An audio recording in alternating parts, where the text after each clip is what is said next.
퀴즈, 퀴즈 타임. 퀴즈요? 퀴즈 타임을 좋습니다. 갖도록 하겠습니다. 퀴즈요? 중남미에서 갱단들의 주요 자금줄이 되고 그런 갱단과의 경쟁을 촉발하고 있는 것은 무엇일까요? 글쎄, 우리를 너무 또 그냥 얕보시는 것 같은데. 약이잖아요, 약, 마약. 그렇죠. 옥수수는 아닐 테고. 네, 옥수수는 아니겠지. 뭐 옥수수 팔아봐야 얼마를 벌겠어. 옥수수 팔았으면은 좀 느낌 달랐겠다. 그럼요. 그것도 그냥 건전한 사업이 될 수 있었을 텐데. 그랬으면 좀 많이 느낌 달랐을 마약 마약이겠지. 네, 그렇죠. 그런 중남미의 고질적인 사실 문제가 바로 사실은 이제 마약인데요. 네. 그 중남미 지역이 마약 공급처의 그런 대명사가 된 것은 사실 그리 오래 되지는 않았습니다.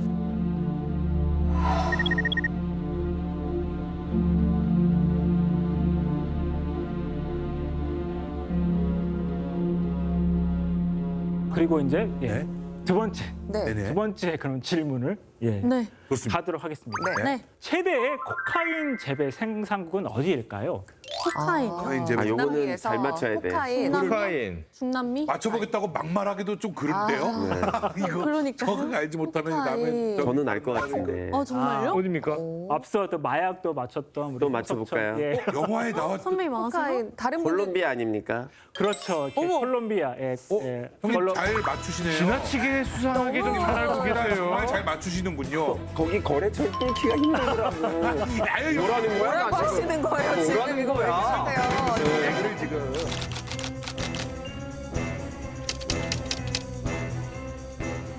코카인의 원료인 코카잎은 아주 오래 전부터 안데스 지역에서 고산지대입니다.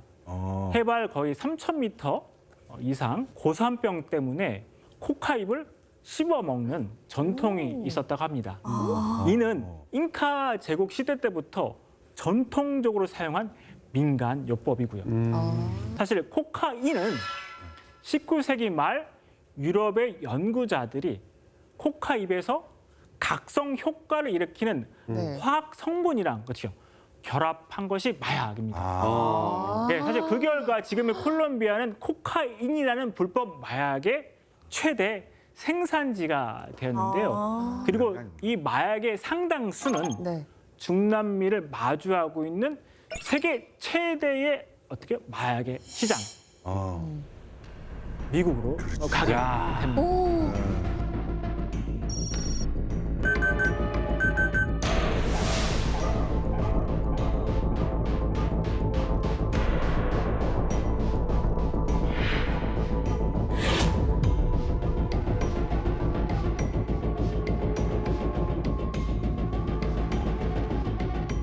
We must wage what I have called total war against public enemy number one in the United States.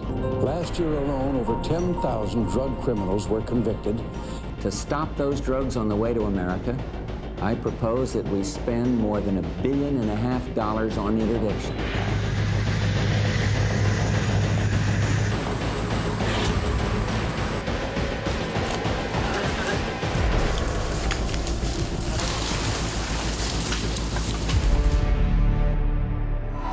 너무 큰 시장이 가까이에 있네요. 근데 감옥 아까 가네. 영상에서 보니까 뭐 미국이 마약하고 전쟁한 게 정말 오래된 것 같은데 도대체 언제부터 이렇게 전쟁을 하고 있었던 겁니까? 네, 그 19세기 말부터 멕시코에서 본격적으로 생산되기 시작한 마약은 국경을 맞대고 있는 앞서 확인한 것처럼 미국으로 흘러 들어갔었는데요. 미국 내 마약 중독 문제가 심각해지자 1971년 리차드 닉슨 미 대통령은 마약과의 전쟁을 선포하기에 이르렀는데요. 네.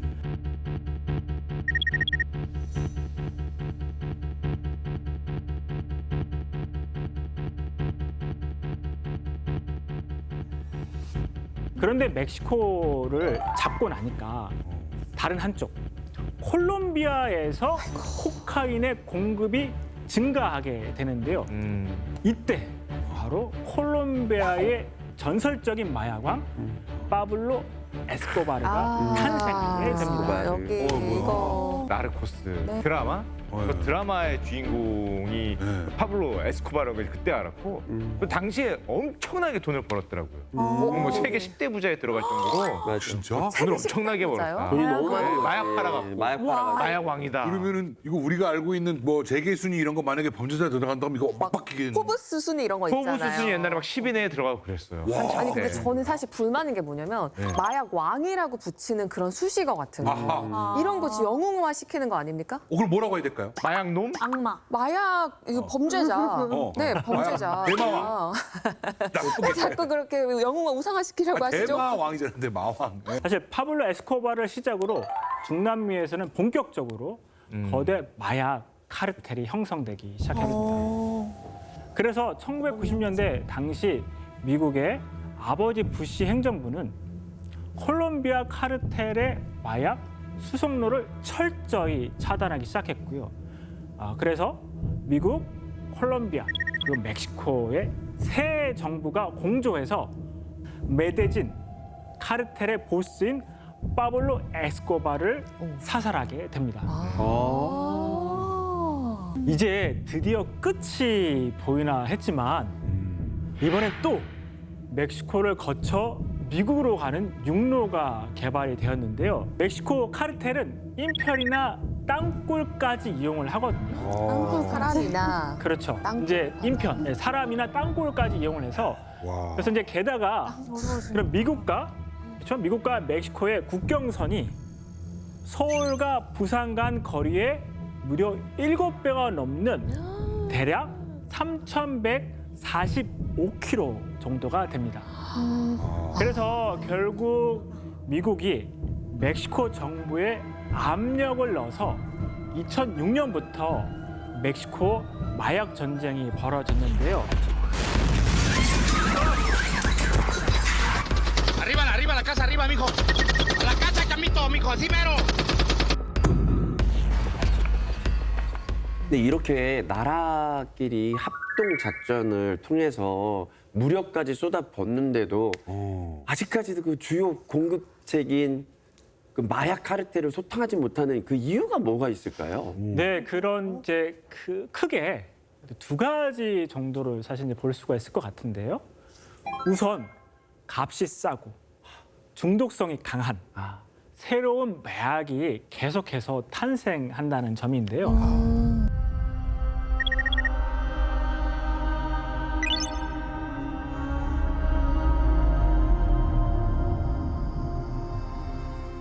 예, 그 중남미 마약 카르텔이 50년 넘게 잡히지 않은 이유는 바로 이런 풍선 효과 때문인데요.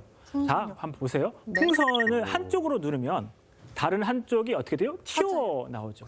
뾰롱. 그렇죠. 그 중남미 마약 문제는 이런 유독 그 풍선 효과가 강하다고 할 수가 있습니다. 특히 에콰도르의 경우에는요, 코카인 최대 생산지인 콜롬비아와 어디 밑에 페루 사이에 자 보신 것처럼 샌드위치처럼 이렇게 끼어 있습니다. 게다가 지난 2016년도에 콜롬비아 정부는 국내 최대 게릴라 조직인 콜롬비아 무장혁명군 파크라고 하는데요. 이 혁명군과 평화 협상을 타결하며 이들이 생산 및 유통하던 마약 산업이 에콰도르 쪽으로 이동하게 되었습니다.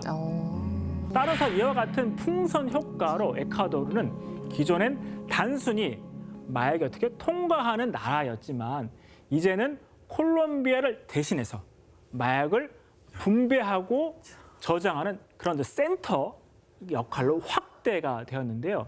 이에 따른 이권과 함께 에콰도르의 갱단이 급성장하게 된 겁니다. 근데 제가 알기에 조그만 나라라고 돼 있는 저기 엘살바도르 저기에서 그 감옥에 사람들이 막 엄청나게 들어가 있는 그런 사진들이 굉장히 화제가 된 적이 있었거든요. 맞습니다. 저 나라에서는 그 무관용 원칙으로 그냥 다 갖다 잡아 놓고 막 강력하게 하니까 갱단이 좀 잡혔다 이런 뉴스를 봤는데 지금 그게 좀 맞는 이야기입니까? 네, 사실 실제로는요. 그 엘살바도르는 얼마 전까지 중남미에서 가장 위험한 나라, 살인율 1위라는 불명예를 실제로 얻고 있었던 나라인데요. 명이 넘었어. 최근에는요, 그 오명을 우와. 벗었습니다. 이런 그래프가 많이 그래서 이와 보여요. 같은 이제 그래프를 보시는 것처럼요. 오. 인구 10만 명당 106.8건으로 세계에서 살인율이 가장 높은 나라였는데요. 자, 혜성처럼 등장한 정치인이 나이브 부켈레라는 현재 엘살바도르의 대통령인데요. 네. 자, 부켈레는요, 강력한 조직 범죄 소탕 작전을 펼치고 취임한 지 5년 만에 살인율을 2.4건으로 획기적으로 감소하며 중남미의 최저 수준이 되었습니다. 사실 야, 저 대통령을 배워야겠네. 맞아요. 근데 쌤 그런데요. 엘살바도르에서는 어떻게 갱단들을 소탕할 수 있었던 거예요?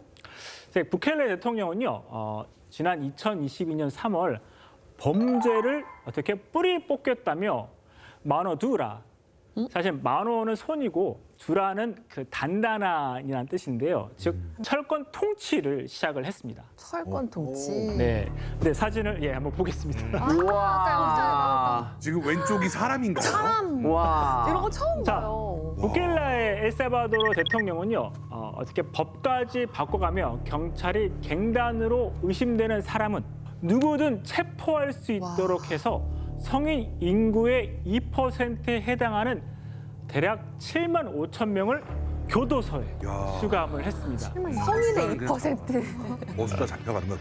그리고요, 지난해는 그 2023년도에는요, 중남미 최대 규모의 교도소인 일명 세코트라는 교도소를 신설했는데요. 교도소? 한 번에 4만 명까지 수용할 수 있는 그와 같은 큰 교도소를 새롭게 만들었다고 합니다. 아니 그럼 쌤 뭐 이런 감옥 짓는 거 저기 아까 전에 콜롬비아도 좀 짓고 거긴 뭐 한 10만 명짜리를 짓고 뭐 멕시코도 뭐 한 20만 명짜리 그래, 세게. 쥐어갖고 세게 하면 잡아. 그럼 이렇게 다 잡히면 이렇게 안 하는 이유가 있을까요? 힘은 힘으로. 맞습니다. 근데 이러한 채권 통치는요, 엘살바도르가 비교적 작은 나라에서 가능한 면도 사실 있다고 볼 수 있고요. 사실 엘살바도르는 인구가 한 650만 명에 달하고 면적은 우리나라의 경상남북도를 합친 것과 비슷한 어떤 소규모. 사실 그리고 이제 갱단 소통의 사투를 벌이고 있는 여러 중남미 국가들은 실질적으로 부켈레식 치안 정책을 따라 하려고 하고 있습니다.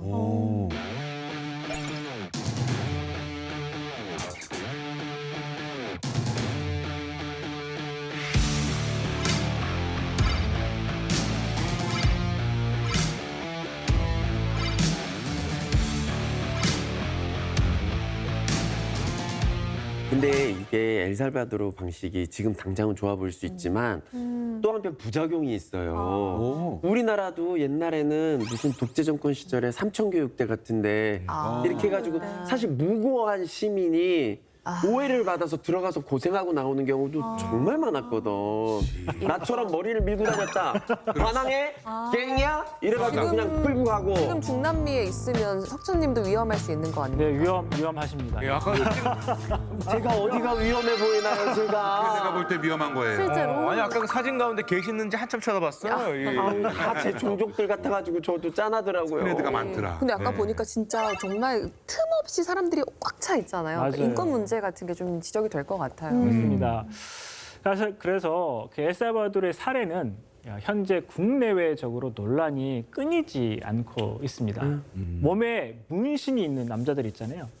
갱단과 연루되었다는 그런 심증만 가지고도 무고한 시민을 체포하고 있습니다. 와. 사실 구금 중에 심한 고문과 그런 방치로 인해서 사망이 끊이지 않고 있어서요. 그런 심각한 인권 침해 문제로 국제사회에 지적을 당하고 있습니다.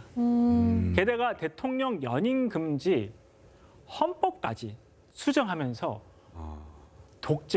그런 독재화의 길을 가고 있었어요. 이는 완연한 민주주의의 퇴행이라고 할 수 있습니다. 사실 이처럼 부켈레식의 갱단 소탕 방법은 여러 부작용이 실질적으로 지적이 되고 있는데요. 네. 이 방법의 성패 여부는 조금 더 지켜봐야 할 것 같습니다. 그런 말이죠. 이 세상에 두려울 것 없이 활개를 치고 다니는 그 갱단을 뿌리 뽑기 위한 어떤 뭐 특별한 방법 같은 건 없습니까? 극단의 대책. 다른 법. 그렇죠. 사실은 이제 근본적으로 비셔스 사이클이라고 하죠. 악순환의 사실은 그 고리를 끊어야 하는데요.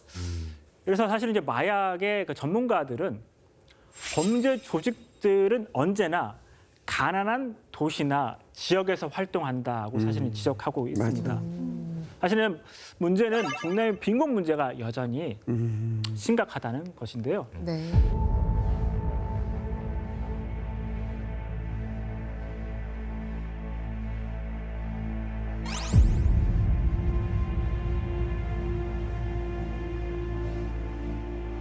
특히 그 멕시코의 경우에 이제 나프타 있잖아요. 나프타가 진행되면서 미국의 그런 기계화된 농업에 의해서 대량으로 생산된 옥수수, 아까 옥수수 얘기 나왔었잖아요. 옥수수가 훨씬 더 싼 값으로 멕시코에 들어오게 되게 되었거든요. 이에 따라 멕시코 농민들은 경쟁력을 상실하게 되면서 자신들의 경제적 기반을 잃게 되었습니다. 그리고 이제 베네수엘라 같은 경우는 국가 경제의 90% 이상이 석유 산업과 연관이 되어 있거든요. 사실 이제 저유가가 지속됨에 따라서요.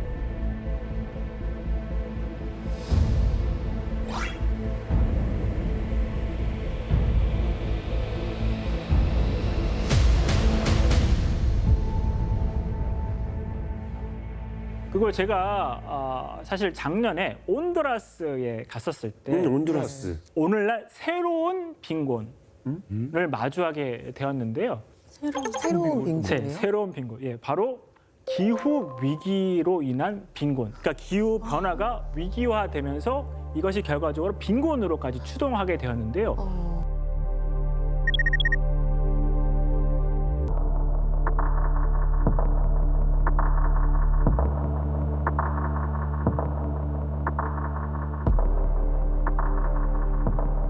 이러한 기후 위기에 직면한 온두라스의 빈곤층의 시민들은 선택의 여지가 사실은 그리 많지 않잖아요. 그래서 나라를 아예 떠나버리거나 마약과 같은 불법적인 일을 하는 갱단에 어떻게 가입하게 되는 내몰리는. 실상, 맞습니다. 결과적으로 내몰리는 형국입니다. GDP가 낮아서 그렇다고 쳐도 근데 그 미국 아래에 있는 멕시코는 사실 뭐 GDP 전체 나라 GDP로만 치면은 뭐 우리나라 비견될 정도로 굉장히 큰 국가지 않습니까? 네, 맞습니다. 수많은 사람들이 이런 불법적인 마약 갱단에 들어가서 활동하고 있는 그런 이유가 또 따로 있을까요? 멕시코에서 마약 범죄는요, 워낙 지하에서 이루어지고 있기 때문에 정확한 현황을 파악하는 것이 사실 불가능하지만 연간 수십억 달러에 이르는 돈을 벌어들이고 있다고 합니다. 이는 10대 기업과 맞먹는 규모라고 합니다. 즉 마약 갱단들이 나라 경제에 크게 영향을 미칠 정도로 불법적으로 부를 돈을 버니까. 축적하고 있습니다. 10대 기업이면 대기업 말씀하시는 예, 10대 거네요. 대기업, 우리나라의 대기업 10대 기업 이렇게 얘기하잖아요. 그렇죠? 이렇게 멕시코에선 범죄 조직인 마약 갱단이 자신들이 불법적으로 번 돈을 어떻게 과시하고 사람들이 이를 어떻게 해요? 따라하는 그런 현상들이 있는데요.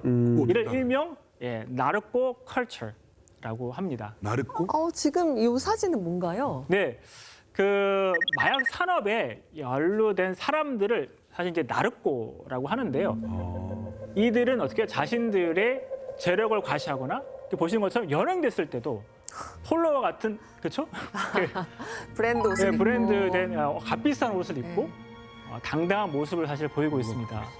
이러한 나르코 문화는 특히 빈곤층의 어떻게 아이들에게도 그런 영향을 주는데 좋은 영향이 아니겠죠. 악영향을 사실 끼치고 있습니다. 가난의 그런 굴레에서 벗어날 수 있는 유일한 방법은 바로 이렇게 돈이 많은 갱단에 가입하는 방법뿐이라는 아주 잘못된 환상을 심어줄 수가 있게 됩니다.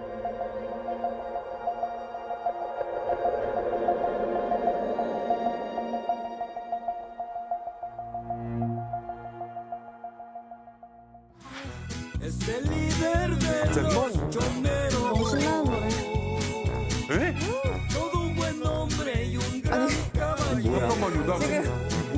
뮤직비디오가 예? 태안이 뮤직비디오가 갑자기 지금 저희가 뭘 본 거죠? 갑자기 나 밝은 눈이 나오길래 분위기 안 좋았는데 이거 뭐 하는 거지 그랬더니 편집 잘못된 줄 알았는데. 네. 교도소에서 뮤직 죄송한데 이 정도면 벌 받으러 들어간 교도소에서 저렇게 뮤직비디오 찍고 맛있는 거 먹고 이러면 뭐야? 이거 국민들이 볼 때 이게 뭐 하는 겁니까 이게? 호텔 들어갔네. 호텔 직접 들어갔어. 게다가 출연까지 주머니도. 했다고. 네. 뭐야? 네, 사실 더 기가 막힌 거는요. 이처럼 교도소는 범죄 그런 교화소가 아니라 갱단 범죄의 온상으로 변화한 건데요. 교도소 안에서도 갱단 단원을 뽑고 또 훈련시키며 자신들의 세력을 확장시키고 있습니다.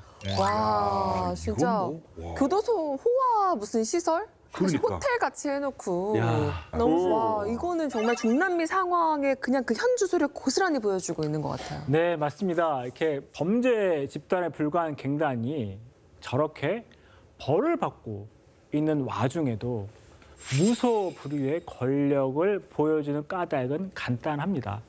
바로 정치, 부패한 정치 때문인데요. 네. 사실 이제 실제로요. 이렇게 온두라스의 전 대통령인 후안 오르난도 에르난데스는 갱단과 공모를 해서요. 400톤 가량의 코카인을 미국에 밀바입하는 데 가담한 혐의로 징역 45년형을 선고받기도 했습니다. 대통령이요? 대통령이 마약 400톤.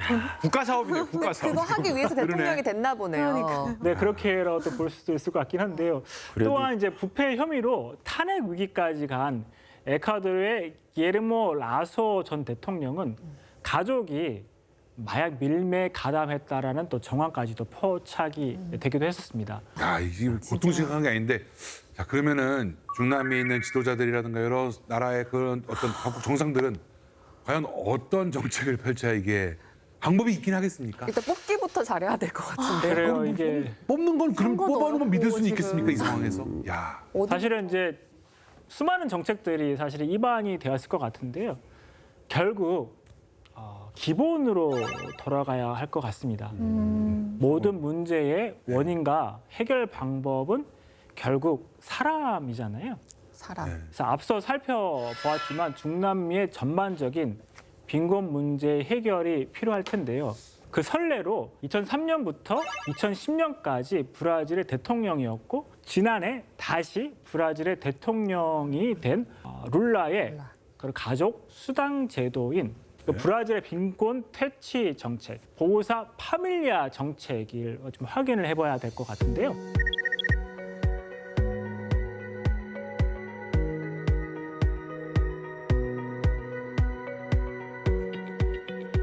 사실 그 결과로요. 2003년 네. 전체 인구의 약 25%에 달하던 그런 빈민수가 2011년도에는 11%로 줄어드는. 그래서 같은 기간에 약 3,200만 명의 브라질 국민이 중산층으로 네. 편입하게 되었습니다. 그런 평등한 국가로 이행되는 그런 반전이 일어나게 되었습니다. 사실 그렇다고 해도 쌤 위에는 세계 최대 부자이자 세계에서 가장 많이 이제 마약을 소비한다는 미국이 있는 상황에서 그 중남미 국가들 스스로의 힘으로 과연 이런 갱단 문제, 이런 마약 문제를 해결할 수 있겠습니까? 사실은 그 스스로만의 노력으로는 사실은 이렇게 갱단 문제 해결하기 사실은 쉽지 않죠, 그렇죠. 그래서 특히 최근에 마약 범죄가 사실 이제 그 글로벌 분업화되면서 중남미 각 국가 차원에서의 그 갱단을 단속하는 거는 사실 큰 의미가 없는 것 같아요. 그러니까 이제는 어떤 초국가적인 차원에서 이 문제를 사실 바라봐야 할 것 같습니다. 지금 그리고 수많은 사상자를 내고 있는 펜타닐은 중국에서 원료를 공급받아 중남미 갱단이 알약으로 가공해서 미국으로 지금 판매하고 또 소비하고 있는데요. 이제 미국으로뿐만 아니라 유럽과 아시아 국가들로 유통이 이제 확장되고 있어서 중남미 마약이 어떻게 해요? 더 퍼져 나가고 있는 형국입니다. 따라서 이런 초국가적 집단으로 성장한 중남미 갱단을 잡기 위해선 국제기구와 같은 네트워크를 통해서 국가 간 협력과 공조가 반드시 뒷받침되어야 할 것 같습니다. 근데 오늘 뭔가 좀 마음 아픈 이야기들을 좀 많이 들은 것 같아서 그런데 사실 저는 이제 남미에 갔을 때도 그렇고 뭔가 중남미 하면은 되게 좋은 기억들이 많이 남아 있거든요. 좋지 않은 상황들이 해결이 된다면 어떤 좋은 면들, 어떤 긍정적인 면들을 기대할 수 있을까요? 그래. 네, 그 말씀하신 것처럼 우리가 앞서 살펴본 것은 어찌 보면은 그 동전의 양면처럼 저희가 한쪽 면을 사실 본 거잖아요. 중남미의 조금 어두운 부분들. 사실 이제 라틴 아메리카의 힘이라고 볼 수 있는 것은 그런 다양한 인적 자원과 풍부한 물적 자원이 사실은 중남미의 힘이자 큰 강점입니다. 원래 중남미 사람들은요, 원주민과 이주해온 다양한 인종들이 섞여서 그 결과 새롭고 독특한 이러한 현상을 저는 혼종성이라는 단어로 함축해서 말씀을 드릴 수 있을 것 같습니다. 중남미의 이런 혼전성으로 인해서 여러 분야에 사실은 두각을 이렇게 나타내고 있는데요. 특히 여러분들이 너무 잘 아시는 세계적인 축구 천재 리오넬 메시. 그리고 다양한 음악 장르까지 그 중남미의 그런 매력은 그런 예체능 등에서 사실 이제 매우 독보적입니다. 근데 이런 예체능뿐만 아니라 글로벌 경제의 관점에서 볼 때는요. 사실 가장 중요한 것이 자원이잖아요. 네, 이 자원의 보고가 바로 이제 중남미입니다. 네. 그 리튬 매장의 세계 1위가 중남미의 심장이라고 하는 볼리비아입니다. 오, 볼리비아. 네, 볼리비아. 예. 또 칠레가 또 구리 매장량이 세계 1위라고 합니다. 그리고 오늘 코카인 최대 생산국으로 우리가 확인한 콜롬비아는 사실 여러분들이 꼭 이렇게 기억을 해주셨으면 하는 게 에메랄드의 그 생산량이 50%를 담당하고 있는 그 자원부국이기도 하지만 동시에 과거에 우리나라 6.25 때 참전했던 그런 참전 국가이기도 합니다.